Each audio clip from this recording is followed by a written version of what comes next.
This is McCook's Mr. Bill. It's an honor to have you here. You're on Donzie 52 channel. It's an honor to be able to exchange ideas with you. And so, we're going to talk about fire starters today. Now, I start out with safety first, of course, not being your mother, but I do like to talk about safety. And one of the things I've seen a number of people do on the internet and YouTube is they will take flint and steel and they will strike them and they can get a fire. Better than I can probably as far as that goes, even though I've done it quite a bit in my time too. But I have glasses on. They don't. And they forget to mention to people that there is danger of the piece of rock, being able to fly off when it's striking and stick them in the eye. The odds are probably 100 to 1, maybe 1,000 to 1. It doesn't matter. I had a friend that was doing a demonstration. A piece flew out, just an ultra sliver of a piece of rock flew up and stuck him in the eye. Excruciating pain. He couldn't see. He went and had eye surgery. Saved the eye, but his eye is still a little blurry from it years later. And so he paid a pretty heavy price for not having glasses. Sunglasses, if nothing else. Preferably, though, you'd consider safety glasses too when you're doing that type of activity. And just something to keep in mind, on a day after event, you do not want to get hurt and lose an eye, or even in a survival situation. Just things that you need to know about.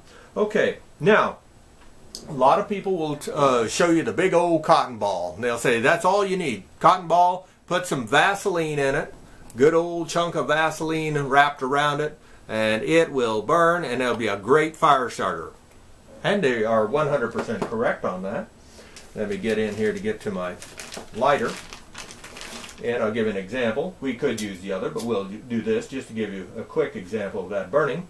And it burns very quickly, very easily. I will speak about the lighter right now.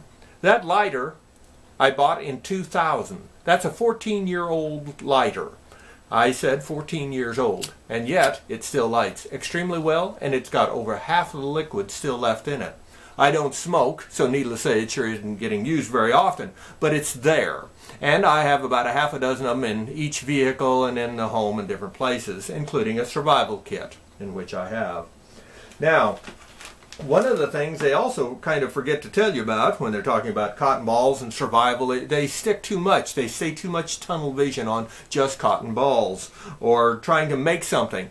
A piece of cloth, any piece of cloth that you've got, you can take that, as long as it's got a good chunk of cotton involved in with it, whatever you'd say, and you mix that up real good there. You just take the Vaseline, get it pretty well mixed up there. Now they're a little bit harder to start. They are a little bit harder to start, but they do start. If you pull that out there right here, and I get it going. There you go. And it's burning, and it will continue to burn. And be a nice little, I'll get it up there. There you go. And they both will put out an awful lot of heat. One of the nice things is there's almost no smoke to them. A day after event, that's something you want to be able to have no smoke, so that the wrong people don't find you.